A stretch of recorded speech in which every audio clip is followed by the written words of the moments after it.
Kita bisa laporkan KPU Surakarta ke polisi karena memusnahkan dokumen yang belum waktunya untuk dimusnahkan. UGM punya itu lebih mencurigakan lagi. Perkaranya pencemaran nama baik, tapi proses penyidikannya itu seperti objeknya adalah ijazah palsu. Karena kita menduga 504 dokumen itu dalam rangka menghilangkan jejak. Selama itu masih berpotensi disengketakan, itu tidak boleh dimusnahkan. Ini saya bingung nih, 1 tahun nggak ada loh. Saya nggak tahu arsip mana yang 1 tahun kemudian dimusnahkan.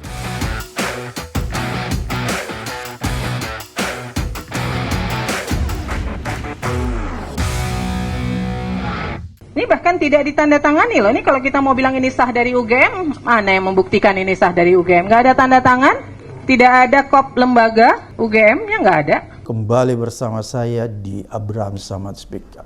Netizen seperti biasanya, hari ini saya menghadirkan tamu yang luar biasa. Ini sahabat kita semua, Bang Petrus Salestinus. Selamat datang Bung Petrus. Sama-sama.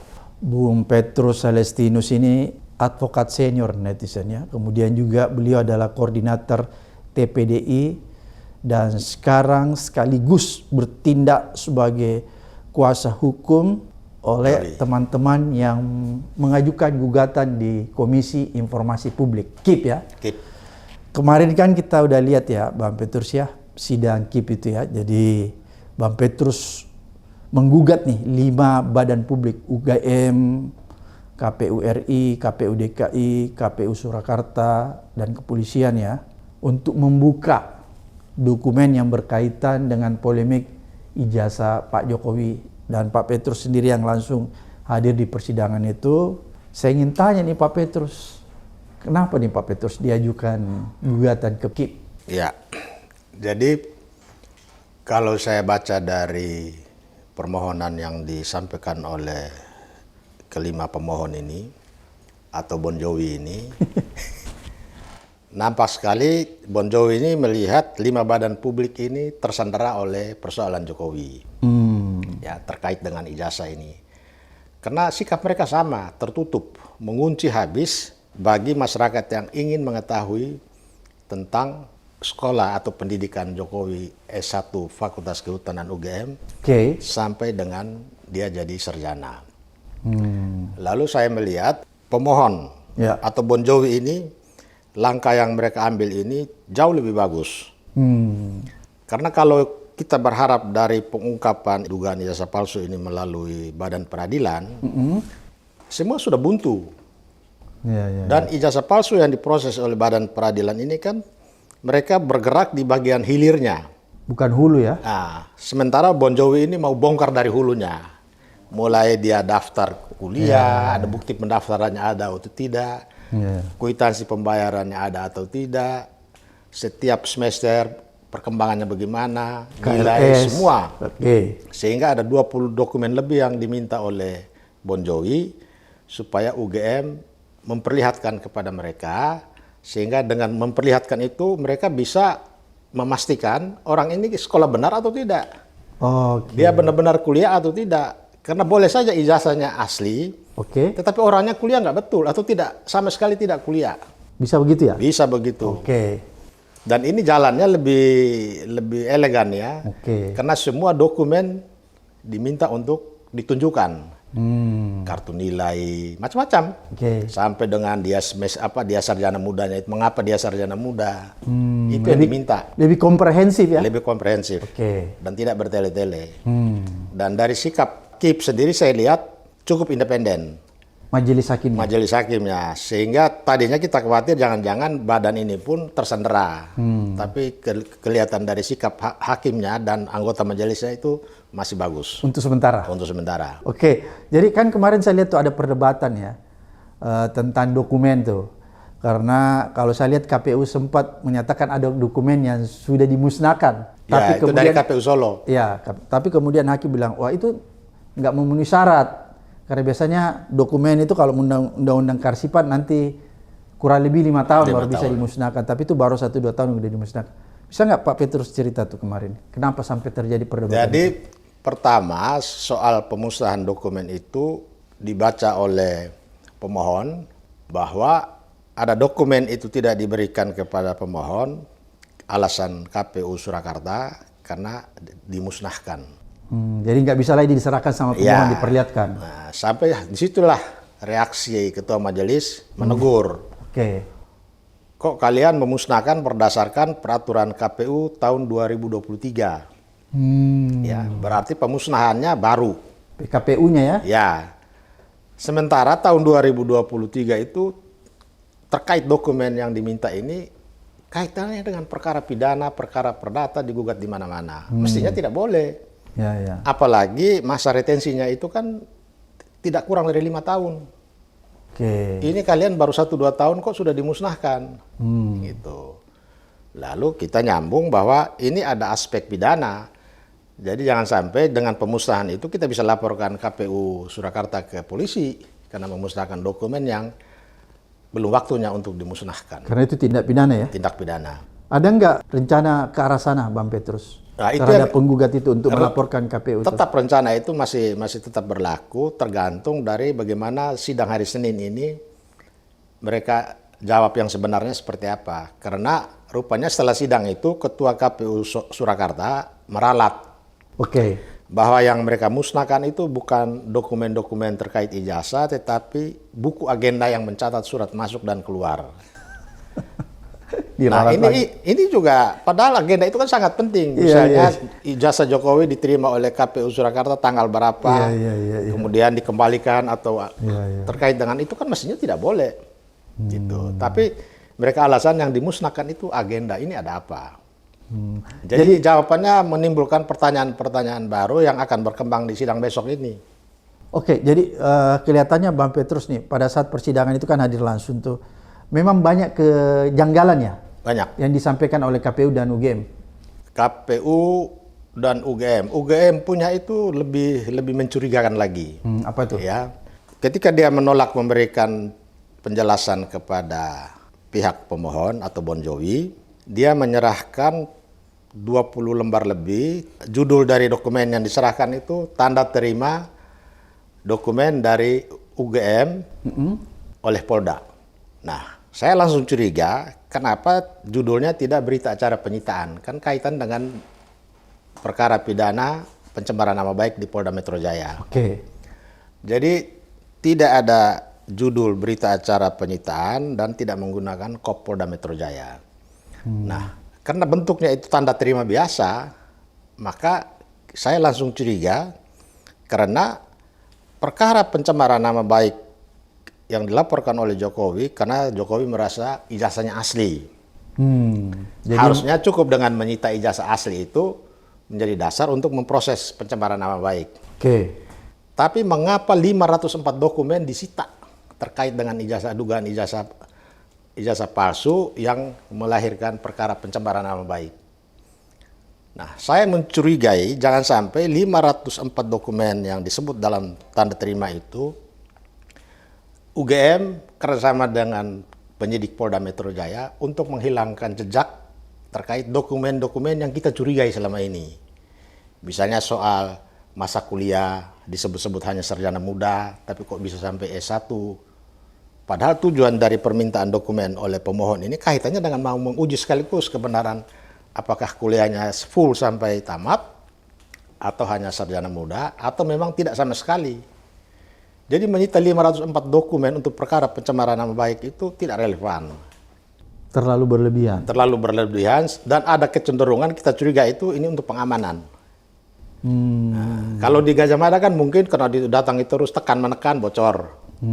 Tapi kalau diambil oleh Polda atas alasan dalam proses perkara, pasti itu sampai kiamat di situ. Oke, jadi berarti kemarin alasannya UGM tidak bisa memperlihatkan karena hampir sebagian besar dokumen itu sudah disita Polda. Tidak dalam penguasaan dia. Nah, sampai ketua majelisnya juga mempersoalkan, loh ini kan surat-surat. Masa UGM sama sekali sebagai universitas besar dan punya nama tidak punya file sama sekali? Kan ada fotokopi. Itu dia, Oke. itu yang dipertanyakan. Karena jawaban mereka itu kan tidak dalam penguasaan kami, karena dalam penyitaan Polda Metro Jaya. Jadi salah satu kejanggalan yang diperlihatkan itu di situ, dari 504 dokumen itu ada kira-kira 6 atau 8 yang tidak dihitamkan. Jadi misalnya permintaan tentang ijazah asli, kalau misalnya bisa diperlihatkan oleh UGM, kita minta dilihat. Kemudian salinan ijazah Jokowi. Kemudian kartu semester, ya, bukti pembayaran dan segala macam itu tidak dihitamkan. Tapi selebihnya dihitamkan sampai angka ke 504. Jadi hanya berapa aja dokumen yang bisa UGM perlihatkan? Sama sekali tidak memperlihatkan, hanya catatan bahwa dokumen yang kita minta itu itu ada di tangan penyidik Polda Metro Jaya.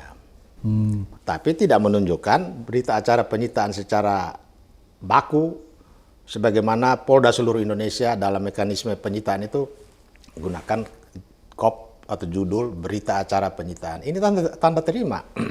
Oke, Bu Petrus, saya lihat kan hakimnya itu memberi ultimatum tuh, ketuanya ya, bahwa nanti berikutnya UGM harus membawa 20 dokumen. 20 dokumen dan harus melalui tahap uji konsekuensi dulu. Dan itu diperintah baik UGM maupun KPU Surakarta. Itu perintah pengadilan. Perintah. Oke. Karena ya hakim mungkin sudah melihat bahwa dokumen ijazah Jokowi dan dokumen pendukung lain yang diminta itu tidak masuk kategori dokumen yang dikecualikan. Makanya hakimnya perintahkan. Ya, karena di dalam Undang-undang. Undang-Undang Keterbukaan Informasi Publik, ya, terkait dengan pengungkapan dokumen yang dikecualikan itu, terkait dengan pengungkapan posisi seorang dalam jabatan publik, dokumen yang dikecualikan itu tidak berlaku. Kita bisa buktikan 10 tahun Jokowi menjabat presiden. Oke. Gubernur, wali kota Surakarta, terakhir dia di Danantara. Danantara itu kan masuk dalam posisi sebagai penyelenggara negara yang menempati posisi strategis. Undang-Undang 28 ya, pasal 2 itu masuk dalam struktur badan usaha milik negara, itu penyelenggara negara. Dan dia termasuk lembaga publik ya? Termasuk badan publik. Oke. Sehingga tidak ada alasan bagi badan publik seperti UGM atau KPU Surakarta atau Polda Metro Jaya untuk bertahan pada pendiriannya bahwa ini dokumen yang dikecualikan. Itu. Dari persyaratan-persyaratan itu kita yakin sikap tegas Majelis KIP dalam perkara ini kaitannya dengan dokumen ini tidak termasuk dokumen yang dikecualikan. Kalau dikhawatirkan rahasia pribadi Jokowi, ijazah itu hanya mencantumkan nama universitas, logo, kemudian nama Joko Widodo, lulus tanggal tahun berapa, stempel tanda tangan, foto, tidak ada lagi yang lain-lain. Ya, kan ijazah itu surat tanda lulus. Tanda sebenarnya. lulus, daftar nilai rapor merah sama sekali tidak ada. Tidak ada catatan tentang cacat celah dalam keluarganya, tidak ada. Penyakit dia juga tidak tercantum di situ. Utang dia di bank atau rekening dia, semua tidak ada. Kalau informasi dikecualikan itu tadi ya? Ya, dikecualikan itu kalau menyangkut rahasia pribadi mengenai catatan medis, soal sidik jari dia dan lain-lain. Ya. Utang dia di bank itu tagihan mungkin. di bank. Nah, kreditnya itu ya. Betul. Jadi kita yakin ya bahwa permohonan Bon Jovi menyangkut ini, keyakinan kita akan dikabulkan. Oke. Bang Petrus, ini ada sebagian netizen bertanya, apa urgensinya sehingga ini masih dipersoalkan di KIP? Padahal katanya Pak Jokowi ini sudah selesai jadi presiden. Kira-kira itu gimana tuh? Ya, urgensinya itu pertama karena melalui badan peradilan sudah buntu semua. Jadi kepercayaan masyarakat terhadap yang namanya polisi, jaksa, hakim dalam kaitan dengan pengungkapan ini sudah tidak dipercaya lagi karena semua kandas. Oh, jadi di pengadilan nggak bisa mengungkap semua ya? Ya, kan semua menyatakan pengadilan tidak berwenang dalam perkara perdata. Oke. Dalam perkara pidana sudah 2 orang terpidana, tapi ijazah aslinya nggak pernah diperlihatkan, nggak pernah disita oleh polisi. Oke. Jadi melalui pintu masuk KIP ini atau KIP ini dan akan membongkar dari bagian hulunya, nah, ini menjadi salah satu jalan untuk menjawab pertanyaan publik. Jadi ini luar biasa. Jadi ini benteng terakhirnya Pak Petrus ya? Ya, benteng terakhir. Karena dengan putusan KIP nanti, kalau misalnya juga putusannya tidak menguntungkan permohonan pemohon, dengan putusan itu kita bisa bawa ke TUN. Oke. Di TUR itu kita bisa mengungkap mengenai ijazah ini sah atau tidak. Itu urgensinya ya. Itu urgensinya. Jadi berarti kalau begitu saya bisa membaca bahwa putusan KIP ini betul-betul nanti sangat diharapkan untuk membongkar secara jelas ya. Betul. Jadi kalau kelompok Termul menyatakan bahwa putusan KIP ini ya cuman begitu-begitu aja, paling dikabul dan ditolak, hanya diperlihatkan aja. Tetapi mereka tidak menyangka bahwa dengan putusan itu akan membuka mata publik dokumen-dokumen apa saja yang membawa Jokowi sampai mendapat gelar insinyur. Oke, jadi putusan KIP ini boleh dikatakan kotak Pandora ya? Kotak Pandora. Karena semua itu akan terlihat dari situ. Kalau hanya ijazah kan satu lembar itu dan semua berlindung di situ bahwa ijazah saya benar, walaupun sampai sekarang tidak pernah diperlihatkan. Tapi kalau ini riwayat dia masuk kuliah sampai dengan tahun 85 itu akan dijawab. Oke, Pak Petrus, kita kembali ke KPU. Apakah KPU dalam sidang itu juga secara eksplisit menyatakan dokumen yang mereka musnahkan itu termasuk misalnya dokumen salinan ijazah atau fotokopi ijazah Pak Jokowi? Belum, kalau kemarin dia hanya bilang dokumen yang diminta itu dimusnahkan. Tidak disebutkan ijazah atau salinan ijazah atau fotokopi. Jadi semua dokumen yang dipersoalkan, yang dimintakan itu yang dibilang sudah dimusnahkan. Sudah dimusnahkan. Tapi apakah yang dimintakan di situ ada salah satunya misalnya salinan ijazah Pak Jokowi? Kalau di dalam permohonan disebutkan. Iya, itu maksud saya.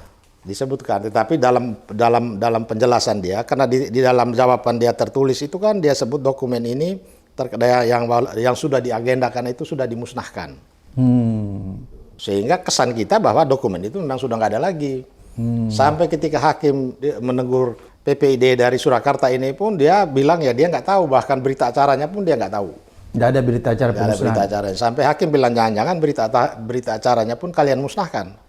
Jadi jawaban mereka itu banyak menimbulkan kecurigaan baru. Oke. Kecuali KPU Pusat dan KPU DKI menyatakan dokumen itu akan dibawa besok karena mereka sudah menyatakan itu terbuka. Bisa dibuka. Oke, jadi KPU Pusat dan KPU DKI sudah berjanji bahwa akan menghadirkan, membawa dan memperlihatkan semua dokumen yang diminta itu. Yang dimintai oleh pemohon ya. Itu mereka udah janjikan ya? Ya, udah janji. Berarti sidang berikutnya ini ada betul-betul sudah bisa kita duga-duga bahwa dia akan bisa mengungkap sedikit ya misteri selama ini. Tapi yang akan mengungkap misteri secara lebih signifikan itu dari UGM. Oke, jadi intinya ada di UGM ya? Ya, kalau KPU Pusat kan hanya soal apakah mereka verifikasi hanya administrasi atau juga verifikasi faktual. Oke, Bang Petrus, KIP ini kan nanti kalau implikasinya putusannya itu kan dia cuma bisa memutuskan bahwa salinan itu dibuka untuk publik. Tapi kan dia tidak memutuskan tentang keabsahan, kan gitu kan? Ya. Dia cuma bisa memutuskan bahwa dokumen ini harus diperlihatkan di publik. Ya. Kalau menurut Bang Petrus, kalau misalnya nanti itu sudah diperlihatkan kan, yang tadi diminta, semua lembaga-lembaga publik sudah memperlihatkan, dan di sidang itu diperlihatkan, ini loh ada salinan putusan ijazahnya Jokowi. Apa relevansinya dengan hubungan kasus yang lain dengan tentang dugaan polemik ijazah Pak Jokowi? Karena kan ini sidang KIP kan dia tidak memutus tentang keabsahan. Ya, artinya kan bisa saja nanti seluruh badan-badan publik yang diperintahkan untuk dia akan bawa salinannya. Ya, jadi dengan memperlihatkan dokumen itu bahkan kita bisa dapatkan kopinya nanti. Dari dokumen itu nanti dianalisa, dipelajari lagi oleh pemohon untuk menentukan langkah pasti dibawa ke Pengadilan Tata Usaha Negara. Jadi ini sejalan dengan pernyataan Pak Mahfud MD, Jim Sidiki, bahwa yang berwenang menentukan sah dan tidaknya atau asli dalam pengertian sah ya, itu adalah pengadilan ini. Pengadilan Tata Usaha Negara.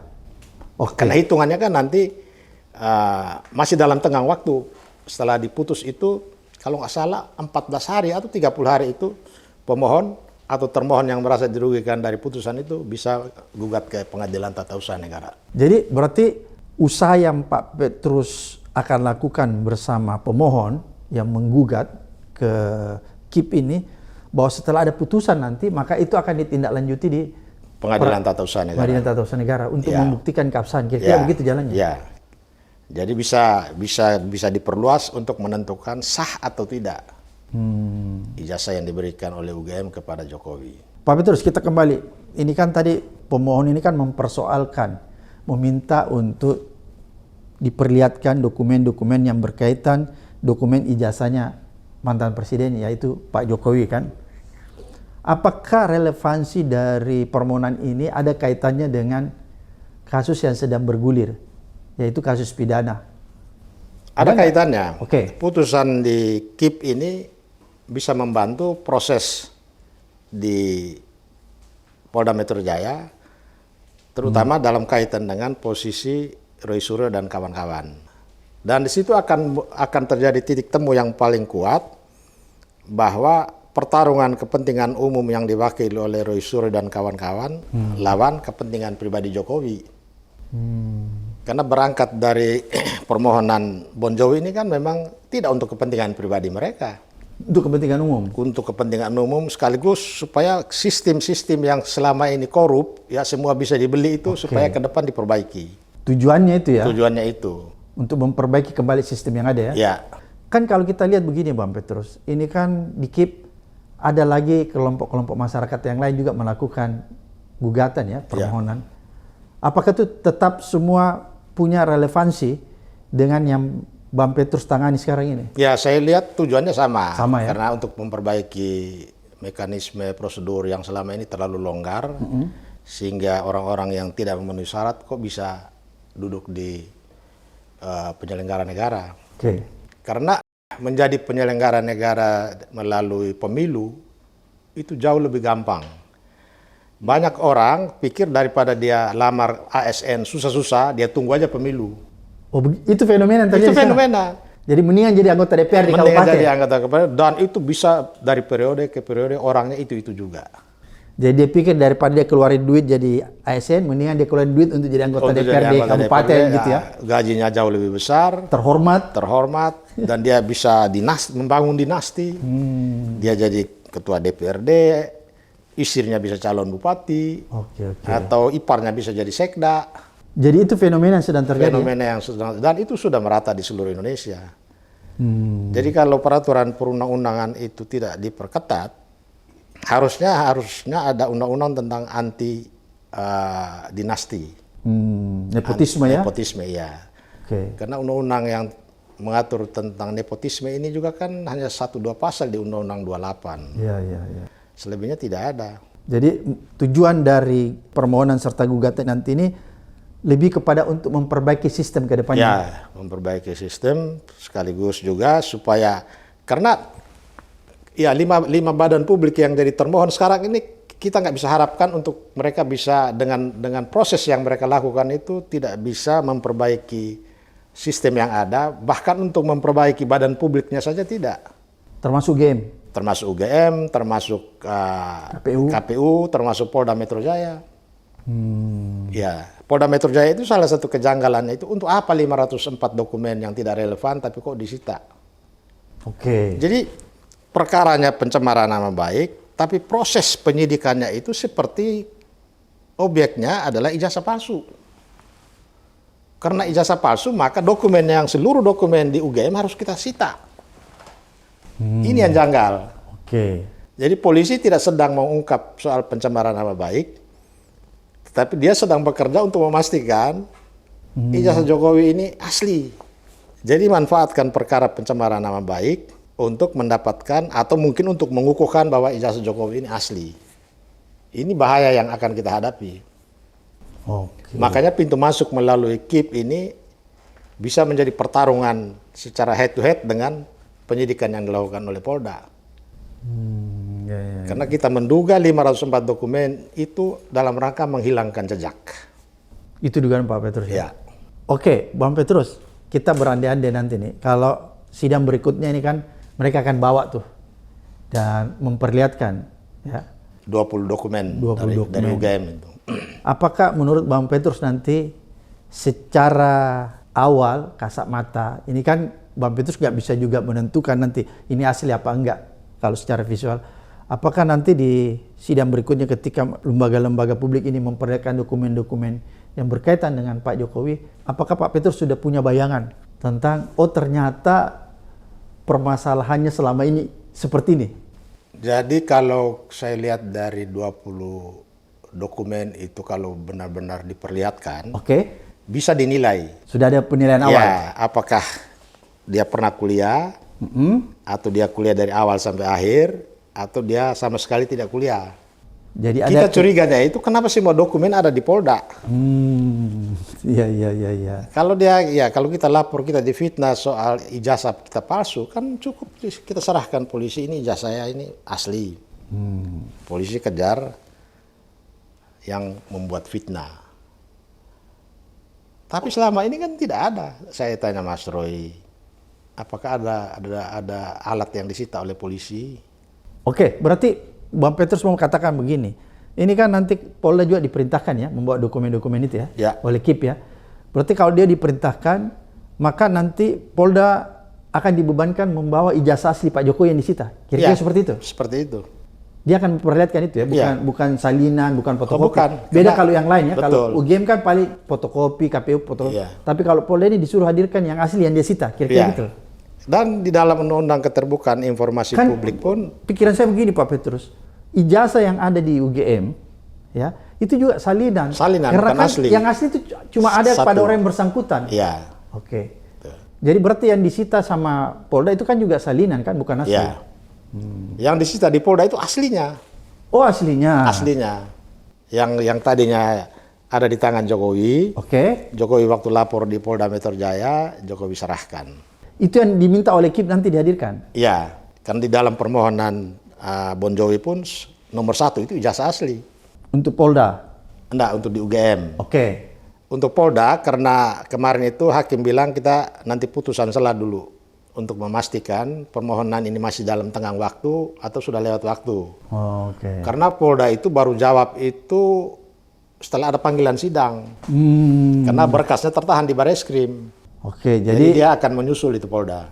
oke, jadi belum bisa dipastikan ya. Belum bisa. Karena kalau UGM itu kan bisa dipastikan Pak Petrus dia tidak akan bisa membawa yang asli karena kan Ya. rata-rata kalau ijazah asli itu yang bersangkutan yang pegang kayak kita Ya, kan bukan universitas kira-kira gitu. Tapi dia paling cuma membawa dokumen-dokumen pendukung lainnya kan. Ya, seperti legalisir. Jadi waktu Jokowi datang minta fotokopinya dilegalisir, Oke. sebagian dikembalikan ke Jokowi, 1-2 mungkin file UGM.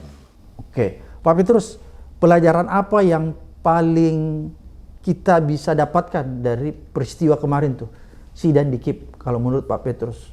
Ya, pelajaran yang kita petik dari sidang kemarin di KIP itu memperlihatkan kepada kita semua bahwa ke depan partai politik, KPU, ya KPU provinsi, kabupaten, kota itu harus direformasi. Terutama dalam proses rekrutmen seorang pejabat publik, Oke. kaitan dengan ijazah itu harus diketat, harus diperketat. Verifikasi faktual itu harus betul-betul menjamin bahwa seseorang calon ini benar-benar sesuai dengan aturan dia sebagai calon. Oke, berarti nanti maksudnya Pak Petrus bahwa verifikasi yang dilakukan itu bukan sekedar verifikasi sifatnya administratif, Administrasi. tapi faktual yang betul-betul komprehensif ya, Ya, semua dan- diteliti keabsahannya. Dan terbuka, harus disaksikan oleh masyarakat kalau perlu. Karena selama ini kan main kucing-kucingan. Oke, maksudnya Seorang calon pejabat yang dia menggunakan ijazah palsu, oke, dia sudah kunci lebih dulu ke sekolah yang bersangkutan, nanti bilang aja ya betul kami yang keluarkan. sudah diatur Sudah maksudnya. diatur. Oke, Nah, ini yang harus dicegah. Supaya ke depan itu rekrutmen mulai dari partai politik sampai KPU, Bawaslu itu harus clear soal ini. Kalau enggak ya kita akan mengulangi hal yang sama. oke, berarti saya bisa tangkap bahwa sebenarnya tujuan dari Pak Petrus dan teman-teman pemohon yang lain ini bertujuan untuk menertibkan, misalnya di kemudian hari ada pilkada, Ya. pilgub, dan apapun yang menyangkut jabatan-jabatan publik supaya lembaga-lembaga yang melakukan verifikasi terhadap sebuah keabsahan dokumen itu harus bekerja komprehensif. Komprehensif. Bukan dan- sekedar ya, pemeriksaan yang biasa-biasa seperti kemari-kemarin. harus jaga kemandirian mereka supaya tidak gampang intervensi, apalagi diatur-atur. Oke. Ada nggak kesan atau ada nggak kecurigaan Pak Petrus bahwa ini kan banyak kejadian nih Pak Petrus. Ada gubernur apa kemarin yang dipersoalkan, ada bupati juga yang dipersoalkan tentang keabsahan ijazahnya, ada bupati, ada gubernur. Apakah menurut Pak Petrus kejadian-kejadian yang terjadi di beberapa daerah yang mempersoalkan ijazah baik itu bupati maupun gubernur itu disebabkan oleh penyelenggara negara yang tidak akuntabel? Oh iya, karena semua mereka gampangkan. Jadi pejabat yang dia memang hanya sekolah menengah atas. Oke. Tetapi dia pengen lebih gagal lagi, lebih meyakinkan, dia beli.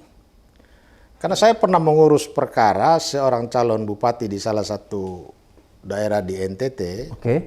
Dia ini mencantumkan dalam dokumen itu, dia lulusan salah satu perguruan tinggi di Lenteng Agung. Ijazahnya lengkap. Iya, iya. Terus saya selidiki, tahun-tahun itu dia aktif sebagai seorang anggota DPRD. Kuliah di Lenteng Agung, sedangkan DPRD-nya di sana. Nah, gimana masuk akal dia? Iya. Nah, waktu saya datang ngecek ke perguruan tinggi di Lenteng Agung itu, sekolah itu sudah tidak aktif lagi, sudah ditutup. Oke, jadi sekolahnya sudah nggak ada, universitasnya nggak ada. Jadi menjamurnya perguruan tinggi abal-abal ini juga punya sumbangsi cukup besar dalam melahirkan ijazah palsu. Jadi mereka memang perguruan tingginya betul, ya mahasiswa yang itu juga terdaftar, memang mereka ini terdaftar.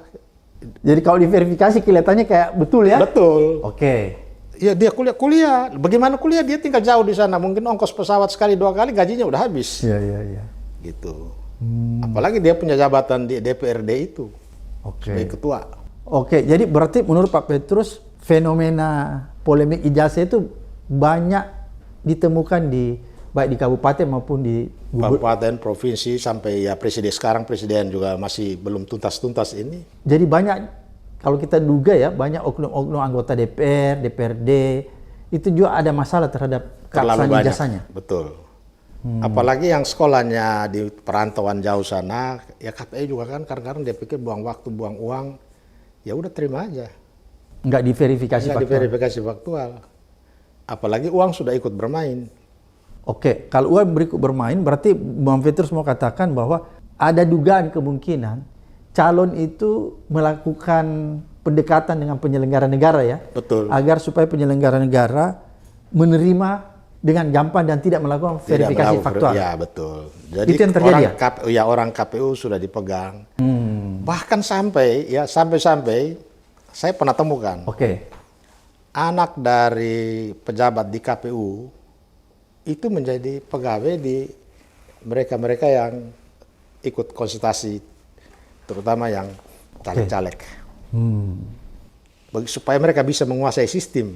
Oke, itu faktanya. Jadi luar biasa, segala cara ditempuh. Apa yang bisa dipetik dari peristiwa ini semua?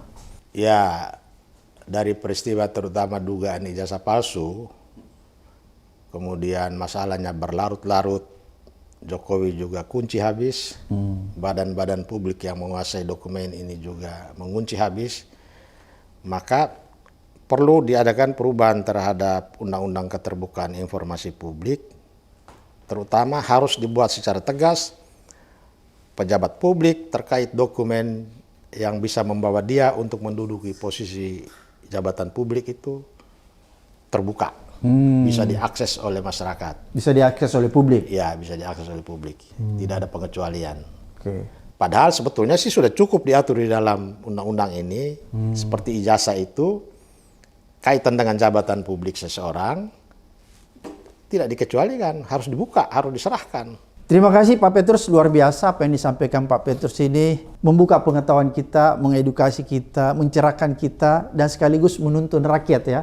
Untuk bisa lebih memahami proses-proses ini agar bisa menemukan keadilan yang ada di depan mata mereka. Ya. Sampai ketemu di episode berikutnya di Abraham Samad Speak Up.